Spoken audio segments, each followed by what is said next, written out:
दोस्तों, धर्म रहस्य चैनल में आप सभी का एक बार फिर से स्वागत है। कैलाश पर्वत की अप्सराएं आज के दूसरे भाग में हम पिछली कहानी को आगे बढ़ाते हैं। जैसे ही उस दैवीय अप्सरा जैसी दिखने वाली सुंदर कन्या ने इस प्रकार का प्रस्ताव उस व्यक्ति से रखा, व्यक्ति ने कहा, ठीक है, आप जैसा कहती हैं मैं वैसा ही करूँगा। लेकिन तभी लड़की ने एक बात और कही, मेरी दूसरी शर्त तो सुन लो। तुमने मुझे अपनी बाहों में जकड़ रखा है। ठीक है, मैं समझ सकती हूँ तुम्हारे अंदर प्रेम और वासना बहुत तीव्रता से आ गई है, लेकिन तुम मेरे साथ शारीरिक संबंध नहीं बनाओगे। यह मेरी दूसरी शर्त है, लेकिन मैं तुम्हें छोड़कर भी नहीं जाऊंगी जब तक तुम मुझे पकड़ के रखोगे। उस व्यक्ति ने कहा, ठीक है। आवेश में आकर उसने दोनों शर्तें मान ली थीं, लेकिन जब वह उस कन्या को देखता तो सारी बातें भूल जाता था और इसी प्रकार वह उस पानी से बाहर निकलकर आ गए। वह लड़की उसकी बाहों में ही तब तक रही, लेकिन अभी तक जो चीजें आनंद प्रदान कर रही थी, अब बीच की अवस्था में वह पुरुष लटक गया था। एक तरफ तो वह उससे प्रेम करना चाहता था, उसके शरीर का पूरा आनंद लेना चाहता था, लेकिन शर्त की वजह से वह ऐसा नहीं कर सकता था। और दूसरी तरफ उसे अब भूख भी लग रही थी, तो अगर उसने उस कन्या को अपनी बाहों से छोड़ दिया तो फिर कैसे वह भोजन को प्राप्त करेगा। इधर कन्या उसके हाथ से हमेशा के लिए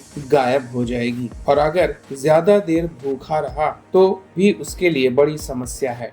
वह सोचता है, चलो इसका कोई हल निकाला जाए और यह लड़की ही मेरी मदद कर सकती है। तो उसने उससे कहा, सबसे पहले मैं आपके विषय में जानना चाहता हूँ। आप मुझे बताइए, आपका नाम क्या है, आप कौन हैं और इतनी सारी कन्याओं के साथ आप यहाँ पर क्या कर रही थी। तब वह मुस्कुराते हुए बोली, हे मेरे प्रिय, सुनो, हम सभी स्वर्ग की अप्सराएं हैं, किंतु जब भगवान शिव की आराधना का विशेष पर्व स्वर्ग में मनाया जाता है, तब हम लोग कैलाश पर्वत श्रेणी पर आ जाती हैं और यहाँ कुछ मास तक रहकर भगवान शिव की आराधना करती हैं। तभी हम लोग इस पूरे हिमालय प्रदेश में इधर उधर घूमती रहती हैं। मैं अपनी सखियों के साथ यहाँ पर आई थी और तभी हम सबने विचार किया, यहाँ नीचे पानी में उतरकर देखा जाए। धरती का आनंद लेना बड़ा ही अच्छा लगता है। यह सुख तो स्वर्ग में भी मौजूद नहीं है। यहाँ पर आते ही हमारे आवरण शरीर पर विभिन्न प्रकार के तत्वों का हल्का प्रभाव पड़ने लगता है, इसीलिए ज्यादा समय तक हम पृथ्वी पर वास नहीं कर सकते। लेकिन फिर भी यहाँ का आनंदित बहने वाली हवा, शुद्ध होकर बहने वाला जल, स्थायी भूमि और यहाँ के पुरुषों को देखकर भी प्रेम की भावना हमारे अंदर आती है। तुमने चाहे जिस भी भावना से मुझे अपनी बाहों में जकड़ा हो, लेकिन फिर भी तुम्हारे अंदर प्रेम है। इस प्रेम की तपस्या की परीक्षा लेना भी आवश्यक है।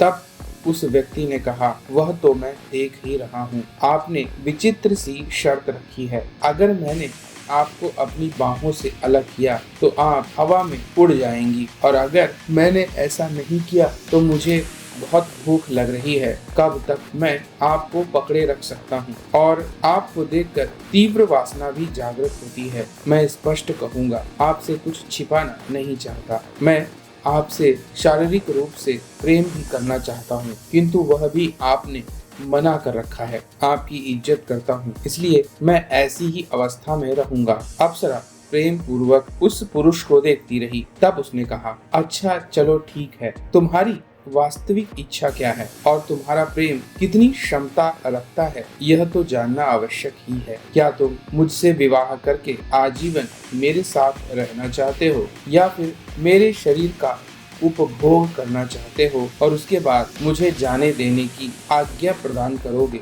तब उस पुरुष ने कहा कि आपके जैसी सुंदर स्त्री सिर्फ भोगने योग्य नहीं है। आप तो सदैव के लिए मेरे जीवन में आ जाइए। अगर मैं इतना भाग्यशाली हूँ कि आप मेरी पत्नी बन सकती हैं, तो मैं अवश्य ही परीक्षा देने के लिए तैयार हूँ। तब उस अप्सरा ने कहा, ठीक है, हम सभी कैलाश पर्वत की अप्सराएं कुछ दिनों बाद यहाँ फिर से आएंगी और मैं स्वयं आकर तुम्हारी परीक्षा लूंगी। देखती हूँ कि तुम इसमें कितने सफल रहते हो। लेकिन हमें प्राप्त करने के लिए तुम्हें अप्सरा विद्या आनी आवश्यक है। यह विद्या जिसे भी आती है वही अप्सराओं को अपने वश में कर सकता है। इसलिए सुनो, मैं तुम्हारे कान में मंत्र बोलती हूँ। यह पहला चरण होगा। इसमें तुम मुझे प्राप्त करने की विद्या प्राप्त करोगे। दूसरे चरण में तुम साक्षात मेरी ही साधना करोगे, तभी मैं तुम्हारे मानव जीवन में प्रवेश कर पाऊंगी, अन्यथा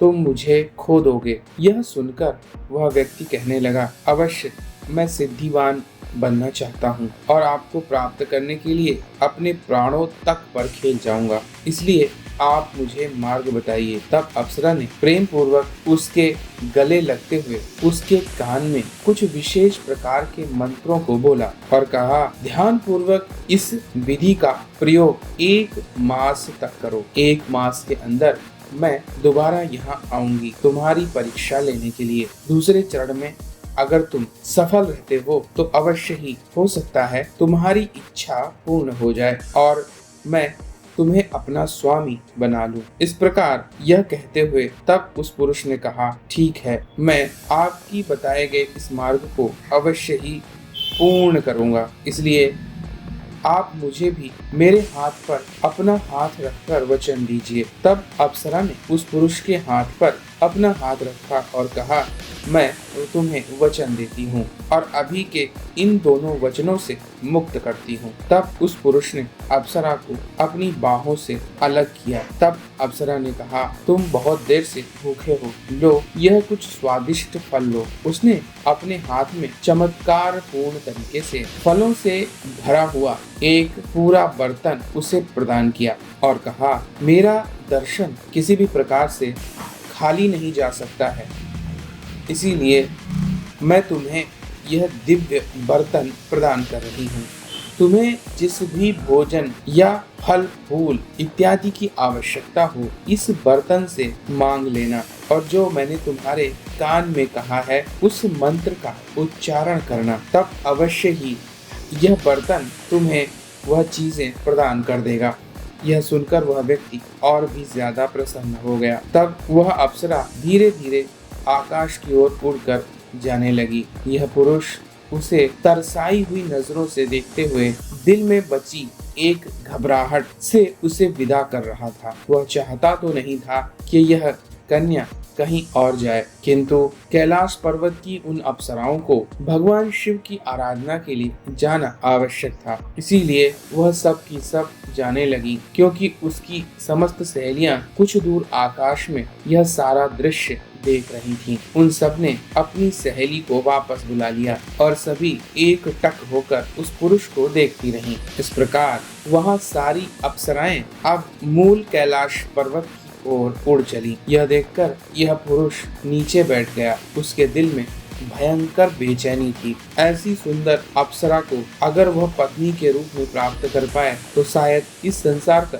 सबसे ज्यादा सौभाग्यवान बन सकता था। उसके पास अब एक ही विकल्प था, उस अप्सरा द्वारा बताई गई विधि से वह साधना करना जो अप्सरा उसके कान में बताकर चली गई थी। इसलिए अब उसने सबसे पहले उस बर्तन से कहा, आप मुझे दूध और फल प्रदान कीजिए। तब बर्तन ने तुरंत ही दूध और फल अपने अंदर प्रकट कर दिए। उन दोनों का भक्षण करने के बाद वह व्यक्ति पर्वत शिखर पर जाकर बैठ गया और अप्सरा के बताए गए मंत्रों का जाप करना शुरू कर दिया। इस प्रकार से लगभग 1 महीने तक वह मंत्रों का दुर्लभ तरीके से जाप करता रहा। वह प्रति रात्रि उस साधना को शुरू करता और सूर्य के प्रकाश निकलने तक उस साधना को करता था। इस दौरान वहाँ भयंकर ठंडक होती थी, क्योंकि यह एक पर्वतीय क्षेत्र था, लेकिन फिर भी वह अपनी अखंड साधना करता चला गया। एक बात उसने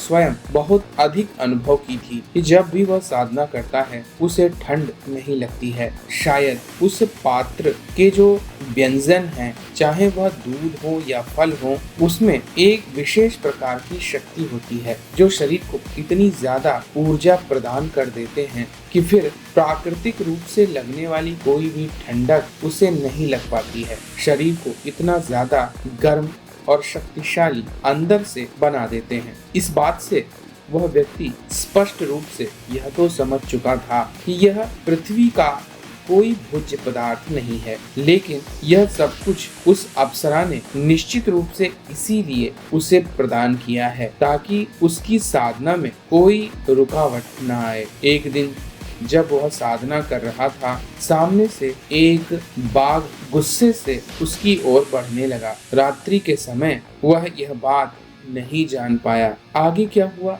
जानेंगे हम लोग अगले भाग में। और अगर इस अप्सरा की साधना की जानकारी आप लोग प्राप्त करना चाहते हैं तो इसे मैं इंस्टा मोजो पर अवश्य ही प्रसारित करूंगा। आप सभी का दिन मंगलमय हो। जय मां पराशक्ति।